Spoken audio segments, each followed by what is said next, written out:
Hi guys, Caroline here. Hope you can hear me. It's an off-the-cuff session. I just feel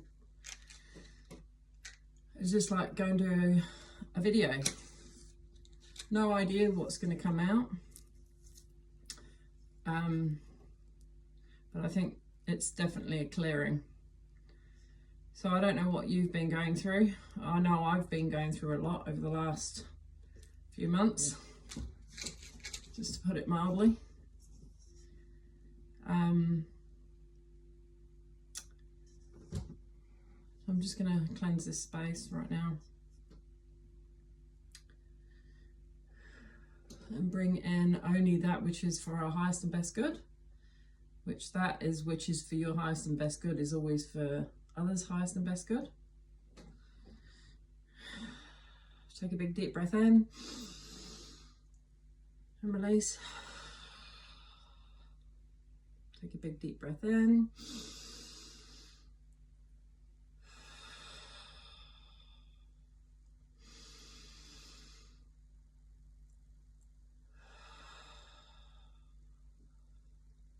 Just burning away any negativity that wants to try and attach to you. We don't consent. Even if it is projections from others, other people's life lessons, other people's healing, whatever it is. If you know, I just want you to do another 3 big deep breaths in with me, please. Taking a big deep breath in, hold, as long as possible, and release. And really release when you're releasing. Big deep breath in.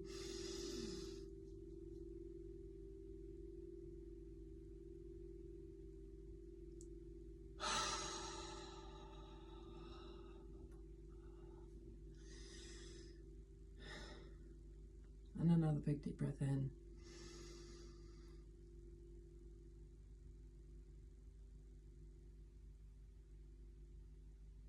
And release.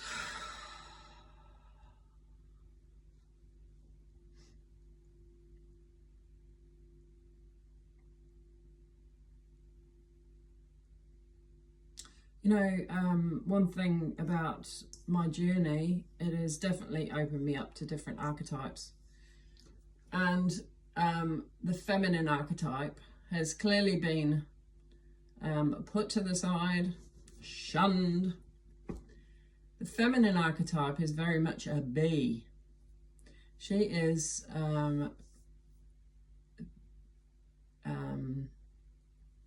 well, should I say a healthy feminine is very good at reflection.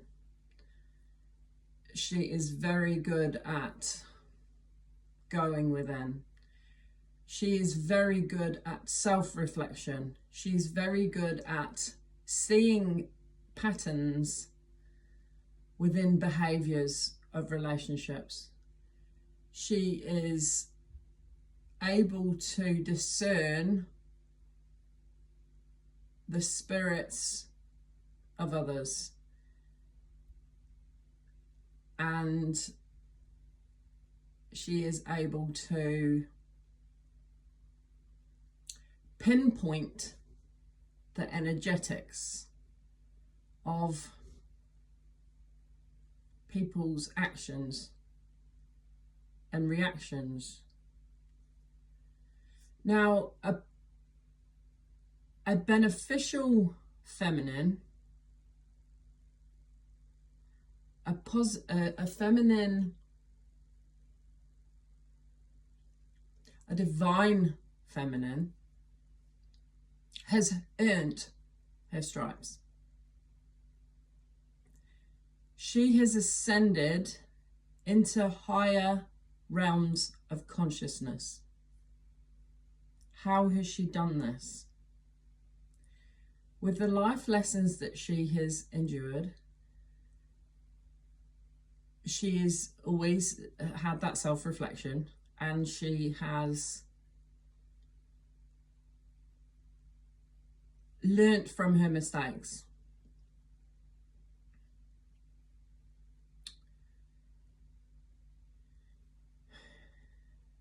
She is able to see all perspectives as much as is possible. But she will always tend to her own inner garden, her own inner light. She will attend and go to source, to the higher realms. She will go to the higher realms to seek counsel on situations in life.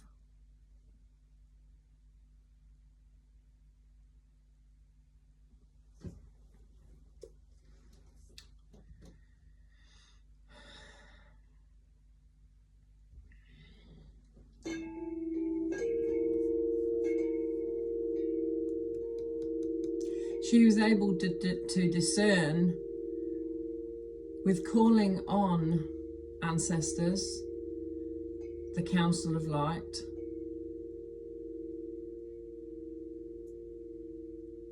the template where Jesus and Mary Magdalene came from, which was androgynous source.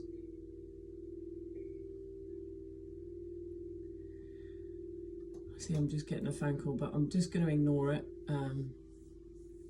Hopefully it doesn't affect my sound, so I'll just flick that off if I can.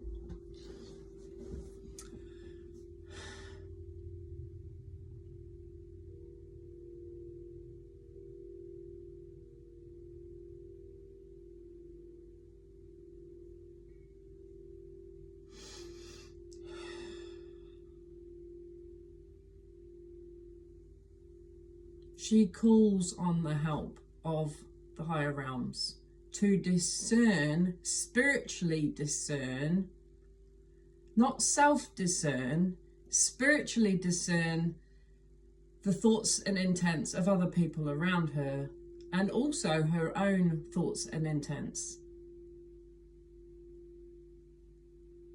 so that she may learn and grow. And also position herself with those that are of her vibration, that are not toxic to her system. Now, if you look into the laws of the universe, Hermeticism even, there are 7 main ones, and actually Sarah the Alchemist, just look at her channel. I don't know whether it was a recent one, but I would have added it to my Relearning Truths in my playlist if you want to have a look. Just flick through there. There is duality in this realm, but the thing is, when you ascend beyond duality consciousness, separation consciousness, it's all about light and dark, and who do I hate and who do I don't, like that whole game interchange of, likes, dislikes, love and hate are on the same spectrum. But the laws of the universe is everything will be balanced. It's like your muscle, you can't have it expanded, relaxed, and then contracted. You can't have them both at the same time, right? Meaning you will seek for balance. So say you go through a big work life, your work life is extremely busy. At some point your body will be seeking rest. At some point your body will be seeking rest, and it may go in the opposite direction, right? And then you might be called lazy. Heaven forbid. Let's not forget that time spent in meditation, if people are looking on the outside, when you're meditating and spending time in the higher realm, should we say, to discern consciously, they might call you lazy. I'm not saying that I've been called lazy. I think it's a very negative word. And There's nothing about my life, if you observe what I've achieved in the last 5 years, that you would call me lazy. But hey ho, like I say, you have 24 hours in a day. Hopefully 10 of it, or 8 to 10 of it, you're done, you're sleeping. The rest, you will take moments, hopefully to meditate in the morning, to think about your day, and to consciously choose how you want to be in this world, how you want to develop yourself. And some things you may be breaking social conditioning, for example, because you're around toxic people and people that project all their unhealed wounds, for example. Right? You may be experiencing, family dynamics, people, even brothers and sisters, or you may be experiencing, I don't know, you may be feeling that you want to be alone, but you're surrounded by people. And so you're constantly seeking for that balance, and your body knows intuitively what it's seeking. And, often this realm, it's just, people can be very shallow and be very judgmental and criticize. Now, if you're in a judgmental and criticizing spirit, that is very low vibrational. If you're too busy judging another, I can guarantee the person that you're judging, they're already above you in consciousness. And the other thing is, if you're trying to belittle and tear another down, you're already lower in frequency. So the person you're tearing down, they're already ascended beyond you. My little short that I just did, that we are the queen or the king of our own realm, right? You water your own grass. You mind your own business. You're not seeking to get a leg up through somebody else's time, energy, resources. You're respectful. You're truthful. You honor yourself. In fact, that's a sign, as time goes on, you realize, once you discern the energy and spirits of others, you will clearly discern and make choices that are beneficial for self-love and self-growth. And you will not tolerate anything lower that will try and drag you down and take you on a different path. That quite often is into self-shaming, low self-esteem, low self-worth, berating. That is not what I'm about. If you know anything about me, I'm not about that. A true brother or sister, and we're talking anybody here, I'm not talking necessarily just blood, will lift you up. A brother or sister that has dug a hole for you to fall in and then proceeds to throw stones at you in the hole, which I experienced with my husband. I realised that both myself and my husband were the scapegoat and the sacrificial lamb, as you could say. So we had something in common, but we lifted each other up. I mean, sure, he ended up betraying me, but it wasn't his soul that betrayed me. Well, he's betrayed himself. It wasn't about me. But through the whole experience, I learnt more about me.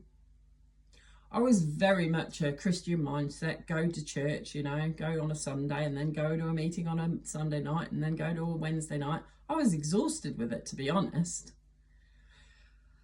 Keeping up, and yes, I felt Jesus speak, but when you start looking into Hermeticism and also Gnosticism, but then also read the Nag Hammadi scriptures, things become very clear that this patriarchal system is not the way to go on if we want to bring balance. Why? Because the feminine is seeking the balance. Divine is seeking that balance. And I've gone goosebumps all the way down my arms. Right, I don't know whether you can see it.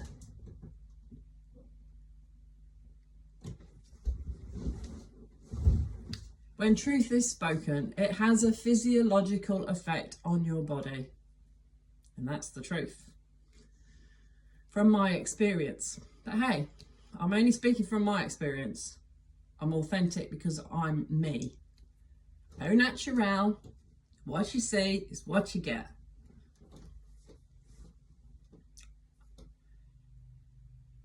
The feminine can become quite blunt in her observations because she has to be definitive. And sometimes it can look quite brutal. But when she's dealing with the energetics, a spiritual warfare, should we say, or beyond that, it is about oneness. But you're not going to put yourself into a position to be berated and be abused and be used. Oh no. No. Under the element, oh, she's being selfish or whatever, might I suggest, that others could project to you again. Oh no. She's being very self-protective. And the divine realms, who loves this divine feminine, because why? She's sought the higher realms counsel. Has she always got it right? No. But the thing is, divine loves a willing heart, a seeking heart.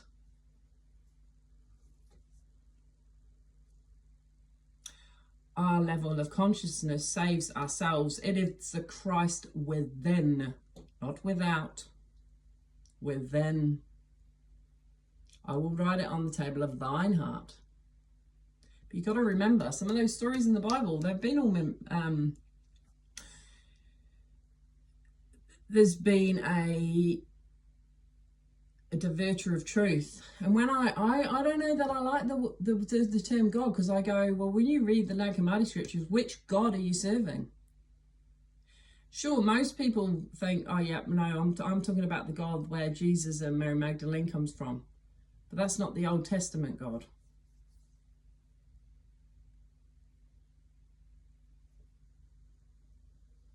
Believe it or not. I'm talking about the androgynous thoughts, the masculine and feminine. And the twin flame journey is about merging both the masculine and feminine polarities within. Is it by chance that I lost my husband? The physical masculine aspect, and I was the physical feminine aspect. I've had to merge and become both the masculine and feminine. Full self-protection, preservation of my little family that I created with my husband.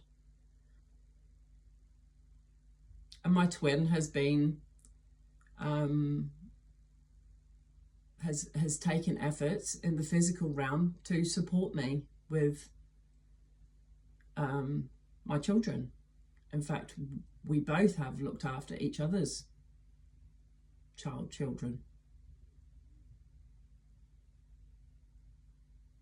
But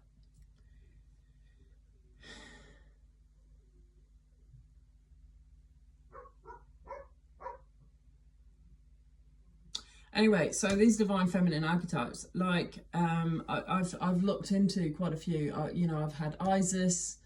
There's Rumi, or the masculine is Rumi. Kali Ma. I love Kali Ma. I only have a few. Obviously Mary Magdalene. And of course, I've sought oracle cards because they've helped me express what was within. And they're very useful. They're a useful tool.